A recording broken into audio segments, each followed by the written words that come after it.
आपले समाज जीवन ह्याच्या पुढच्या विभागात आता आपण प्रवेश करतोय. चला तर मग आता अ, आपण ह्याच्यामध्ये अभ्यास करणार आहोत की कशा रीतीने समाज जीवन अजून आपलं विकसित होत गेलेलं आहे. चला तर आपल्या उपक्रमात आपण असं लिहिलेलं आहे, जसं काही आपल्या अभ्यासक्रमात आहे तेच, की आपला विकास हा कशा पद्धतीने अ, विकसित झालेला आहे. तर आपण मुद्दे स्पष्ट करूया, की माणसामध्ये निसर्गतःच काही गुण आणि क्षमता असतात. परस्पर बोलण्यासाठी भाषेचा आधार होतो, पण ती आपल्याला जन्मतच अवगत नसते, ती आपण हळू शिकतो. बघा, आता आपण हे मुद्दे स्पष्ट करूया, की जे कोणी जन्माला येतं लहान बाळ, हे जन्मताच त्याला कोणती गोष्ट ही कळत नसते. परंतु जसे दिवस जातात ते बाळ मोठं मोठं होतं, तसं त्याला एक भाषा मिळते आणि त्या भाषेचा आधार घेऊन हळू ते बोलायला लागतं. तर बोलायला लागायला त्याला अगोदर काय होतं, शिकायला लागतं. आई, बाबा असं. आणि मग हळू या गोष्टी आपण शिकतो. मग आपण थोडे मोठे झाल्यानंतर शाळेत जायला लागतो आणि मग तिथं गम-भन, अबकड शिकून आपण पुढच्या आपल्या शिक्षणाच्या प्रवासाकडे जातो. मग त्याच्यामध्येच काही लोकांमध्ये काही गुण आणि त्याची संपूर्णपणे चांगलं करण्याची अशी एक क्षमता असते. काही चांगले गुण असतात, वैशिष्ट्य असतात आणि आपल्या शेजारची वेगळी भाषा असली तरी सुद्धा त्यांचा आपल्याला काय होतं, ओळख परिचय असा होऊन जातो. तसंच शाळेत आपल्याला विविध विषय असतात. जसे मराठी असतो, इंग्रजी असतो, हिंदी असतो. आता तुमच्या ह्याच्या पिढीमध्ये फ्रेंच आहे, जर्मन आहे. भरपूर भाषा आपल्याला शिकायला भेटतात. तर मग आपल्याजवळ स्वतंत्र विचार करण्याची क्षमता आहे, की मला मराठी हा विषय निवडायचा आहे, की फ्रेंच घ्यायचा आहे, की मला जर्मन शिकायची आहे, की मला इंग्रजी शिकायचंय. हे आपल्याजवळ शिकण्याची काय असते, क्षमता असते. म्हणजे आपल्याला तेवढा विचार करता येतो, की आपला काय आपण सुटसुटीत आणि एकदम व्यवस्थित आपण हा विषय हाताळू शकतो. ह्याची आपल्याला विचार करण्याचं स्वातंत्र्य आहे. तर आपल्या ज्या भावनिक क्षमता आहेत आणि आपली जी विचार करण्याची शक्ती जी आहे, ही समाजामुळं अजून वाढीच लागते. कारण आपण समाजात राहतो, बरोबर आहे.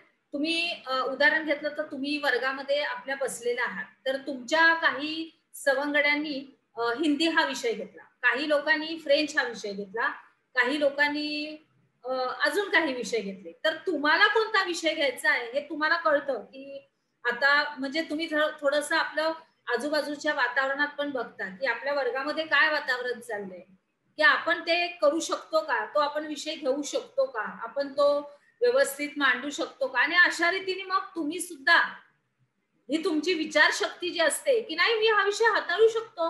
इंग्रजी मी हा विषय हाताळू शकतो. मी फ्रेंच हाताळू शकते आणि मग तुम्ही तो विषय निवडून स्वतःसाठी घेऊ शकता. म्हणजे काय तर समाजामुळं हे सगळं काही वाढीस लागतं. थोडंसं आपलं आजूबाजूचं वातावरण, आपला समाज त्याच्यामुळं.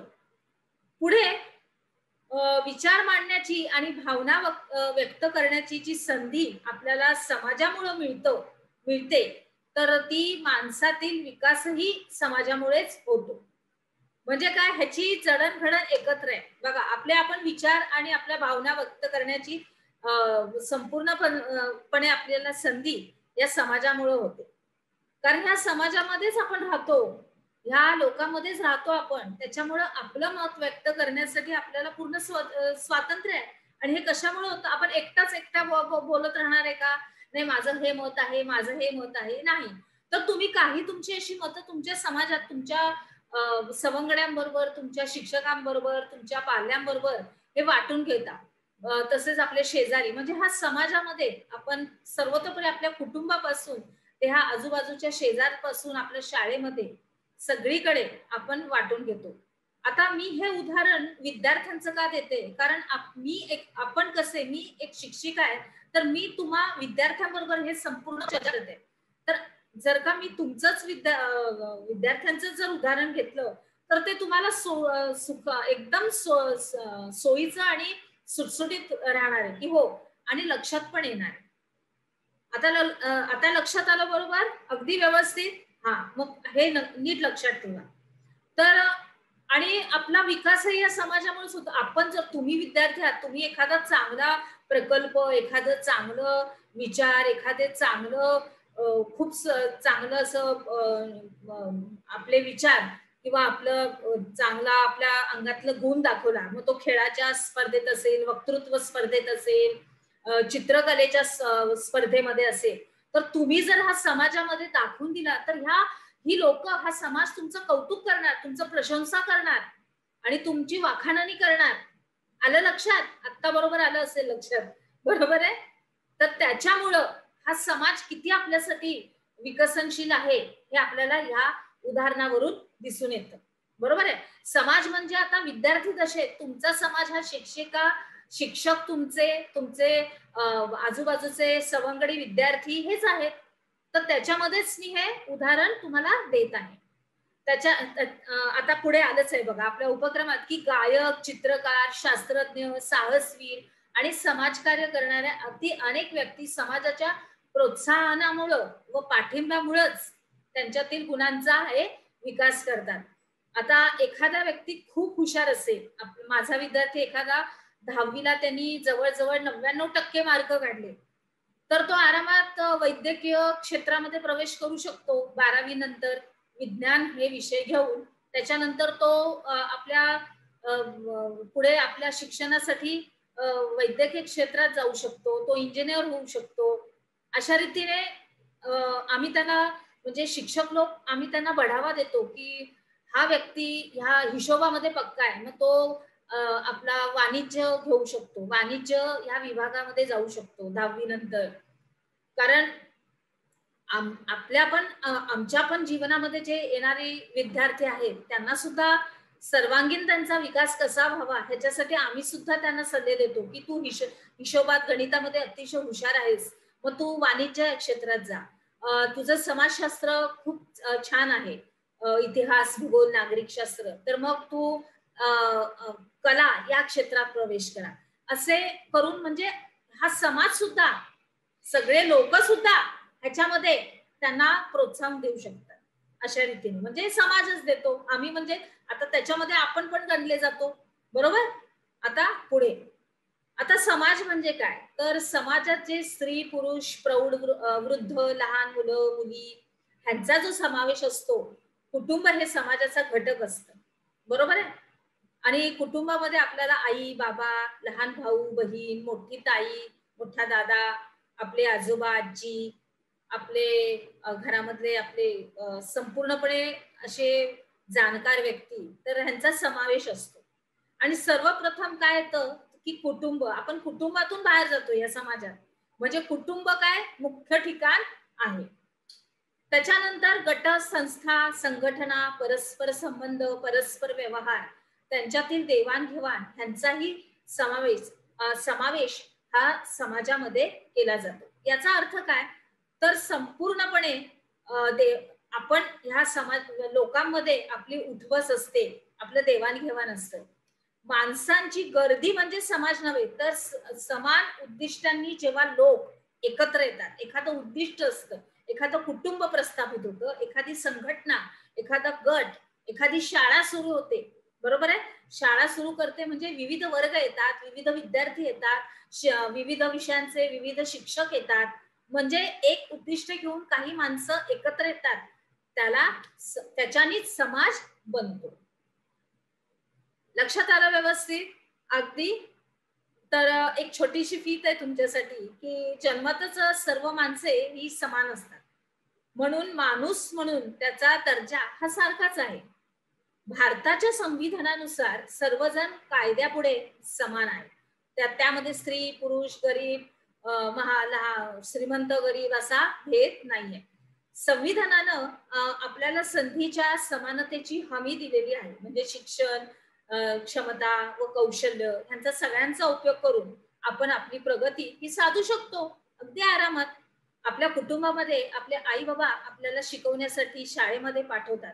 त्याच्यानुसार आता तुम्ही सर्वांगीण तुमचा विकास कसा करायचा हे तुमच्यावर अवलंबून असतं. तुम्ही चांगले शिकून मोठे मोठे होणार, वैद्यकीय क्षेत्रात, इंजिनिअरच्या क्षेत्रामध्ये, संपूर्ण वाणिज्य आहे, कला आहे, तर त्याच्यामध्ये सुद्धा म्हणजे तंत्रज्ञानातील क्षेत्रामध्ये, तर त्याच्यामध्ये सगळ्यामध्ये जाताना तुम्हाला ह्या समाजातूनच जावं लागतं आणि हा समाज हा तुम्हाला सर्वांगीण विकासाला खूप मदत करतो आणि तुम्ही पण त्या समाजामध्ये एक समाज बनून दुसऱ्यांना सुद्धा मदत करू शकता. चला तर पुढे जाऊया. अन्न, वस्त्र, निवारा, सुरक्षित यासारख्या गरजा भागवण्यासाठी समाजामध्ये काही कायमस्वरूपी व्यवस्था निर्माण कराव्या लागतात. बरोबर आहे, अगदी बरोबर. पुढे चला. उदाहरणार्थ, आता उदाहरण दिलं की तुम्हाला पटकन कळेल. अन्नाची ही गरज पुरवण्यासाठी शेती करावी लागते. मग शेतीची सगळी तंत्रज्ञान पार पाडण्यासाठी विविध संस्था निर्माण कराव्या लागतात. कारण शेती करायचं म्हणजे खायची गोष्ट नाही. शेती करायला गेलो म्हणजे त्याच्यासाठी बी बियाणं आली, आपले नांगर आले, आता आपल्या आधुनिक काळात ट्रॅक्टर आहेत, सुधारित बी बियाणं, नवीन तंत्रज्ञानाचा वापर, ह्याच्यासाठी हे सगळं आपल्या उपयोगात आणण्यासाठी त्याच्यासाठी संबंधित काही संस्था निर्माण कराव्या लागतात. काही गोष्टींसाठी कर्ज घ्यावं लागतं. मग बँकांचा पण समावेश त्यांच्यामध्ये होतो. अवजारे सर्व काही येतं. मग अशा अनेक व्यवस्थांमधूनच आपला समाज हा स्थिर होतो. म्हणजे शेतकरी मंडळी ही सगळी त्या दिशेने वाटचाल करत आपले शेतीचे अवजार, आपली बी बियाणं, आपले सुधारित तंत्रज्ञान, आपली अवजार ते घ्यायला तिकडं वळतात आणि अशा रीतीने मग तो संघ व्यवस्थित शेतकऱ्यांचा, आपले शेतकरी आपलं संघ व्यवस्थित होऊन तो समाज एक स्थिर होतो. आलं लक्षात? आता पुढे आपण काय शिकलो, तर ह्याच्यामध्ये प्रश्न असे आहेत की कोणती संधी समाजामुळे मिळते आपल्याला, त्याच्यानंतर समाजाच्या प्रोत्साहनामुळे काय होतं, समाज केव्हा बनतो, समाजामध्ये कायमस्वरूपी व्यवस्था निर्माण कराव्या लागतात याचं कारण काय, आणि समाज हा स्थिर कसा होतो. चला तर मग आता आपण आपल्या पुढील विभागात प्रवेश करूया.